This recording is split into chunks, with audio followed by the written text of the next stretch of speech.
कि वो जो आप शब्द कह रहे हैं वो किस तरह से असर डालते होंगे उस महफिल में जहां सामने हजारों की तादाद में श्रोता बैठते होंगे। क्या कहते हैं दिनेश जी आप? बेशक बेशक, कविता ही है जो हर युग में हर परिस्थिति में जीवित रहती है। कविता अजर और अमर रहती है और अपना प्रभाव हर परिस्थिति में हर एक युग में डालती है। जी, तो बिल्कुल आगे बढ़ाते हैं हम इसी कुछ छंद के साथ। दिनेश जी। बहुत बहुत धन्यवाद क्रांति जी। मैं सबसे पहले अपने देश के नाम एक मुक्तक पढ़ना चाहता हूं जी। कि हम गाय और गंगा को, हम गाय और गंगा को माँ और माँ को भगवान कहते हैं। हम गाय और गंगा को माँ और माँ को भगवान कहते हैं। ऐसी पावन भूमि को हिंदुस्तान कहते हैं। क्या बात है? ऐसी पावन भूमि को हिंदुस्तान कहते हैं। और हमारा हिंदुस्तान क्या है? हम इंसानों से प्रेम तो करते ही हैं, हम जीव जंतु पशु पक्षी जानवरों से भी हम प्यार करते हैं। कैसे? पेश करता हूं कि कृष्ण के मित्र को सुदामा कहते हैं। कृष्ण के मित्र को सुदामा कहते हैं और भारत की झांकी को अभिरामा कहते हैं। भारत की झांकी को अभिरामा कहते हैं। और हम उस देश के वासी हैं। हम उस देश के वासी हैं जहां बिल्ली को मौसी और चंदा को मामा कहते हैं। जहां बिल्ली को मौसी और चंदा को मामा कहते हैं। एक और मुक्तक पेश करता हूं जी। कि हर देश अगर हैं तारे, हर देश अगर हैं तारे तो भारत है सितारा। हर देश अगर है तारे तो भारत है सितारा। और जयकारों में धरा सहित गूंजे है नभसारा। जयकारों में धरा सहित गूंजे है नभसारा। और भारत की छवि, अंतरिक्ष से भारत की छवि देख कहा था शर्मा ने। इसकी मैं थोड़ा भूमिका बताना चाहूंगा। जब राकेश शर्मा अंतरिक्ष की यात्रा करके आए, उस समय हमारे देश की जो प्रधानमंत्री थी वो श्रीमती इंदिरा गांधी जी थी। तो इंदिरा गांधी जी ने राकेश शर्मा से पूछा कि क्यों राकेश, अंतरिक्ष से हमारा भारत कैसा दिखता है? हाँ। तो राकेश शर्मा ने जो इंदिरा गांधी को जवाब दिया था वो जवाब देने का प्रयास कर रहा हूं कि हर देश अगर है तारे तो भारत है सितारा। और जयकारों में धरा सहित गूंजे है नभसारा।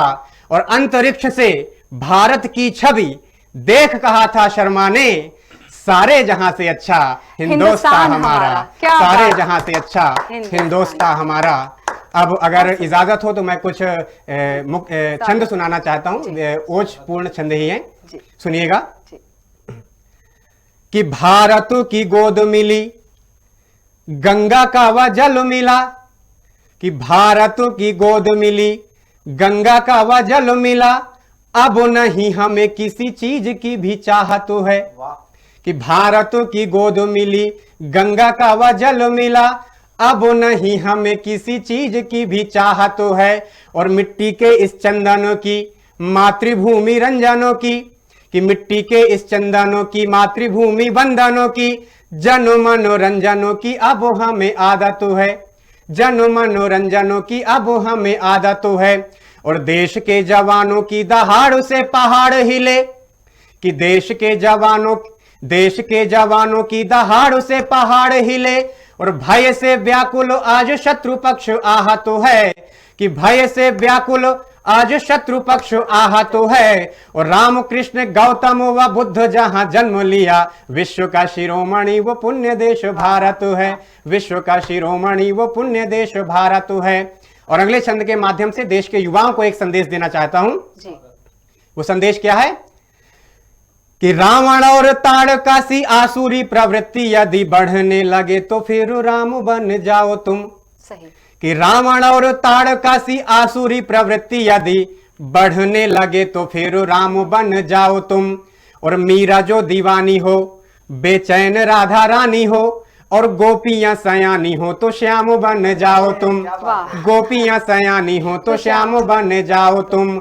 और धर्मों की रक्षा हेतु जाति पाति भूल कर, कि धर्म की रक्षा हेतु जाति बाति भूल कर शस्त्र को उठा परशुराम बन जाओ तुम, कि शस्त्र को उठा परशुराम बन जाओ तुम, और आपकी भी वीरता में गीत लिखे गाए जाएं, कि आपकी भी वीरता में गीत लिखे गाए जाएं, ऐसे शूरवीर खुदीराम बन जाओ तुम, ऐसे शूरवीर खुदीराम बन जाओ तुम। बहुत बहुत धन्यवाद। बहुत सुंदर सुमित।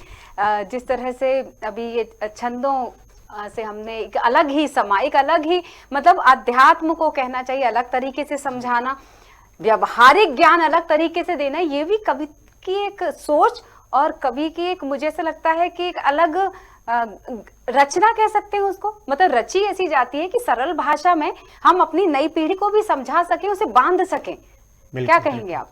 बिल्कुल सत्य बात है, क्योंकि हर व्यक्ति के अंदर सभी रसों का समावेश होता है और हर विचार को वो धारण करता है, तो वो अपने विचार से कवि का, कहीं मैथिली शरण गुप्त जी ने कहा भी है कि केवल मनोरंजन न कवि का कर्म होना चाहिए, उसमें उचित उपदेश का भी मर्म होना चाहिए। बहुत तो सुंदर। सिर्फ कविता मनोरंजन के लिए नहीं की जाती, उसमें मर्म हो, कुछ संदेश हो। तो भैया की कविता में मतलब अध्यात्म से लेके ओजपूर्ण समावेश था। बहुत अच्छी अद्भुत रचना रही। बहुत बहुत धन्यवाद। और